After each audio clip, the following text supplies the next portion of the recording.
नमस्कार, जय मल्हार रेसिपी चॅनलच्या वतीने आज मी आपल्याला आंबट गोड चटणी कशी तयार करतात त्याची रेसिपी दाखवणार आहे। घरामध्ये वरचेवर शेवपुरी, पाणीपुरी, रगडापुरी, चाट पदार्थ तयार केले जात असतात। ह्या चाट पदार्थांमध्ये ह्या चटणीचा वापर केला जातो, म्हणून ही चटणी मी स्टोअर करून ठेवणार आहे। तर ही चटणी कशी तयार करतात त्याची रेसिपी दाखवणार आहे। तर आता गोड चटणी बनवायला सुरुवात करूया।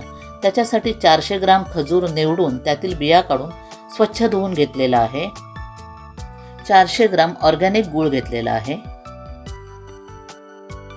आणि 100 ग्राम चिंच निवडून स्वच्छ धुवून घेतलेली आहे।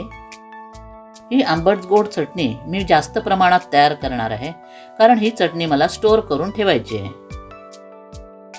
आता या खजूरच्या भांड्यामध्ये गूळ घालत आहे।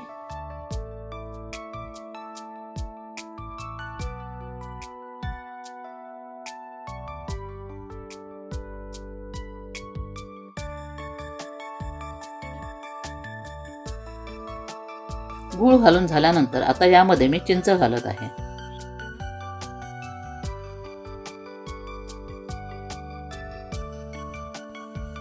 खजूर, गूळ, चिंच घालून झाल्यानंतर यामध्ये मी 1 ग्लास पाणी घालत आहे।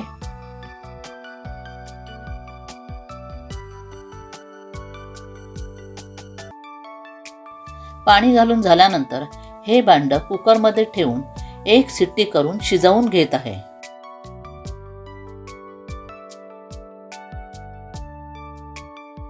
एक शिट्टी झाल्यानंतर कुकर थंड करण्यासाठी ठेवलेला होता।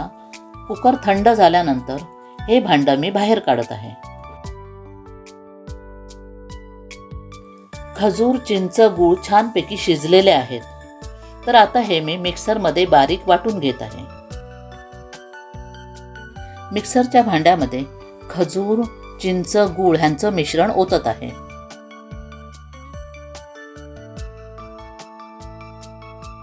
मिक्सरमध्ये वाटून घेतलेली खजूर, गूळ आणि चिंच यांची पेस्ट मी कढईमध्ये गाळून घेत आहे।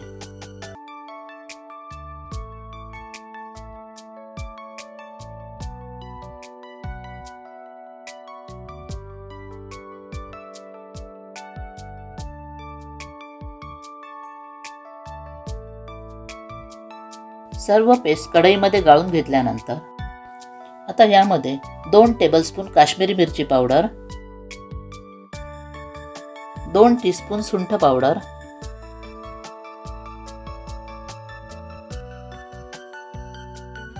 2 टीस्पून काळं मीठ, 2 टेबलस्पून भाजलेली जिरा पावडर,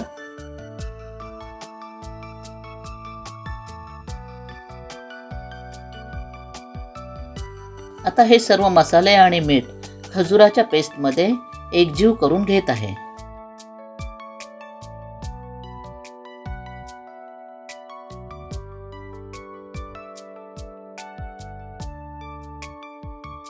या दाट झालेल्या ग्रेव्हीमध्ये 1 कप पाणी घालून ढवळून घेत आहे।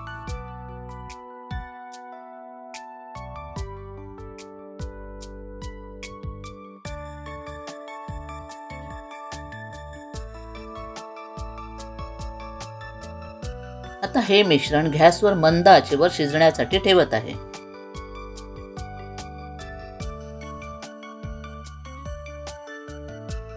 मिश्रणाला छानपैकी उकळी आलेली आहे, याचाच अर्थ आपली गोड चटणी तयार झालेली आहे।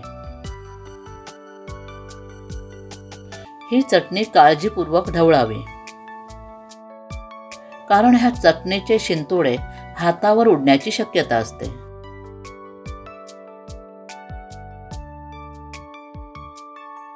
छान अशी आंबट गोड चटणी तयार झालेली आहे। तर मी गॅस बंद करते।